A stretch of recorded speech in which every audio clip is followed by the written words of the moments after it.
Ma'am, ngasi card reading ki video ma yemi na se ko card reading ki video se aina group ani thokna khai do ko group ani se ko sida aha bada aina ishing lebak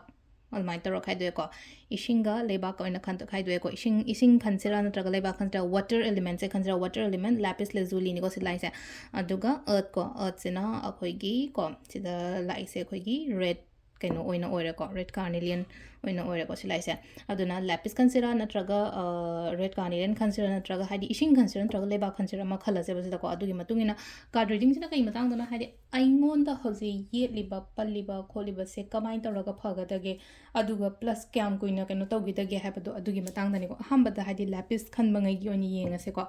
lapis khan bangai gi oina reading macha ama khatang to se ko yam kaina sang badi adu general reading ko mayam gi damakta aingonda yet papan ba pot pasuguma mayam se kari toraga phaga dage habado ko ado kitang so wakhan se hozikan se khara sensitive so oigani ko silai se sensitive emotional oiba khopa adum bagi mong da khara lai ko silai se duga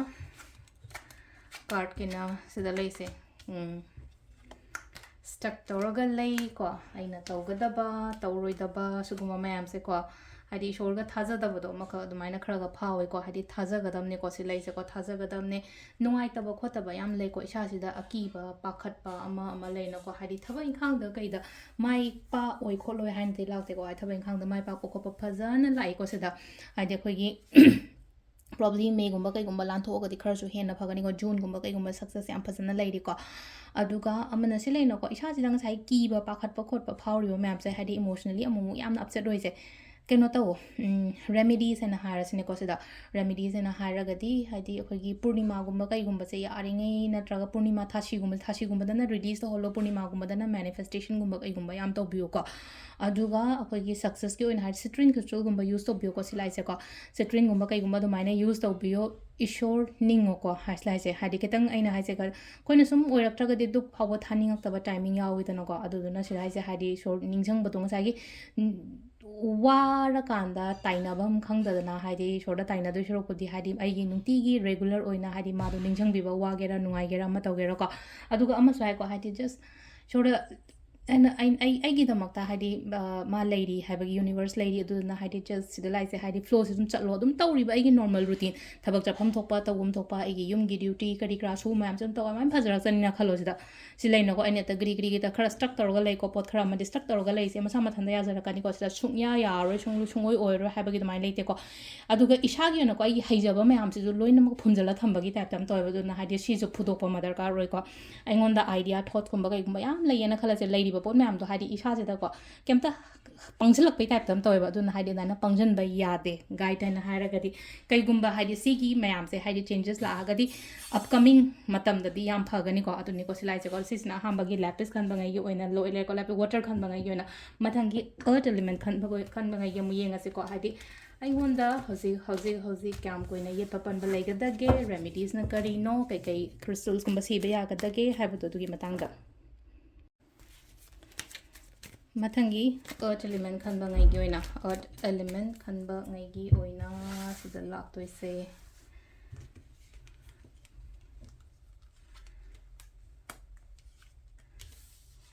mari mana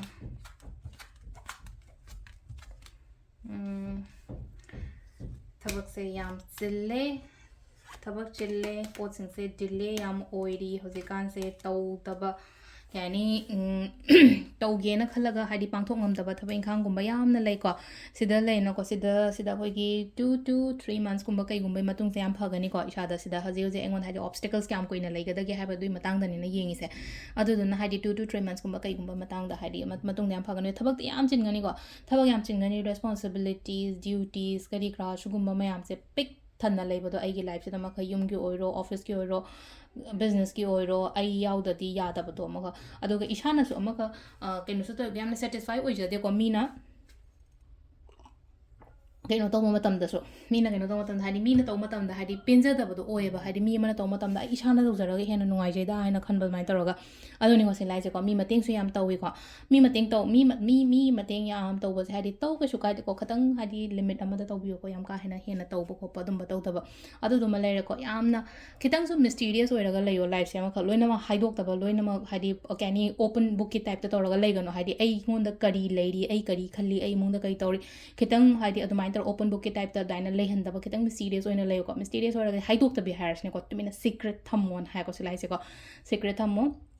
ꯂꯣꯏꯅꯃꯛ share ꯇꯧꯒꯅꯨꯀꯣ ꯂꯣꯏꯅꯃꯛ share ꯇꯧꯕ ꯃꯇꯝꯗ ꯉꯁꯥꯏꯒꯤ ꯑꯩꯒꯤ ꯑꯣꯏꯒꯗꯕ ꯇꯧꯒꯗꯕ ꯑꯗꯨꯝꯕ ꯃꯌꯥꯝꯗꯣ ꯂꯣꯏꯅ ꯅꯥꯊꯩꯔꯒ ꯆꯠꯈꯤꯕꯗꯣ ꯑꯐꯕ ꯂꯥꯛꯀꯗꯕ ꯑꯣꯏꯇꯥꯔꯒꯁꯨ ꯍꯥꯟꯅ ꯍꯥꯏꯗꯣꯛꯎꯔꯕꯅꯤꯅ ꯍꯥꯏꯗꯤ ꯃꯤꯁꯤꯡꯁꯤꯅ ꯂꯣꯏꯅ ꯍꯥꯏꯗꯤ ꯀꯜꯂꯛꯄꯅꯤ ꯈꯪꯗꯦ ꯌꯦꯡꯁꯤꯟꯕꯅꯤ ꯈꯪꯗꯦ ꯍꯥꯟꯅ ꯑꯦꯇꯦꯛ ꯇꯧꯔꯛꯄꯅꯤ ꯈꯪꯗꯦ ꯑꯗꯨꯗꯨꯅ ꯍꯥꯏꯗꯤ ꯄꯣꯠꯇꯣ ꯅꯥꯊꯩꯔꯒ ꯆꯠꯇꯅꯕꯒꯤꯗꯃꯛꯇ ꯍꯥꯏꯗꯤ ꯁꯤꯁꯤꯃ ꯈꯤꯇꯪ ꯁꯤꯀ꯭ꯔꯦꯠ ꯊꯝꯃꯣ ꯂꯥꯏ ꯅꯤꯡꯉꯣꯟ ꯍꯥꯏꯕꯁꯤꯁꯨꯀꯣ ꯁ꯭ꯄꯤꯔꯤꯆꯨꯋꯦꯜ ꯑꯣꯏꯌꯣ ꯄꯨꯔꯅꯤꯃꯥꯒꯨꯝꯕ ꯀꯩꯒꯨꯝꯕ ꯁꯤꯒꯨꯝꯕꯗꯁꯨ ꯌꯥꯝꯅ ꯍꯥꯏꯗꯤ ꯃꯦꯅꯤꯐꯦꯁꯇꯦꯁꯟ ꯇꯧꯋꯣꯅ ꯍꯥꯏꯀꯣ ꯁꯤ ꯂꯥꯏꯁꯦ ꯍꯥꯏꯗꯤ ꯃꯦꯅꯤꯐꯦꯁꯇꯦꯁꯟꯒꯨꯝꯕ ꯇꯧꯋꯣ ꯑꯗꯨꯒ ꯄ꯭ꯂꯁ ꯑꯩꯅ ꯈꯟꯕ ꯑꯩꯅ ꯅꯤꯡꯉꯤꯕ ꯄꯣꯠ ꯍꯧꯖꯤꯛ ꯍꯧꯖꯤꯛ ꯈꯜꯂꯤꯕ ꯃꯌꯥꯝꯁꯦ ꯍꯥꯏꯗꯤ ꯄꯥꯡꯊꯣꯛꯄ ꯌꯥꯕ ꯃꯇꯝꯅꯤꯀꯣ ꯍꯥꯏꯗꯤ ꯄꯥꯡꯊꯣꯛꯄ ꯌꯥꯕ ꯃꯇꯝꯅꯤ ꯍꯟꯗꯛꯀꯤ ꯆꯍꯤꯁꯦ ꯄꯥꯡꯊꯣꯛꯄꯤꯌꯣ ꯐꯖꯅꯀꯣ ꯑꯗꯣ ꯁꯤꯗ ꯂꯩꯔꯦ ꯑꯩꯈꯣꯏꯒꯤ ꯉꯁꯤꯒꯤ ꯑꯣꯏꯅ ꯍꯥꯏꯇꯥꯔꯦ ꯑꯩꯈꯣꯏꯒꯤ ꯁꯤꯗ ꯑꯩꯅ ꯉꯁꯥꯏ ꯍꯥꯏꯖꯈꯤꯕꯗꯣ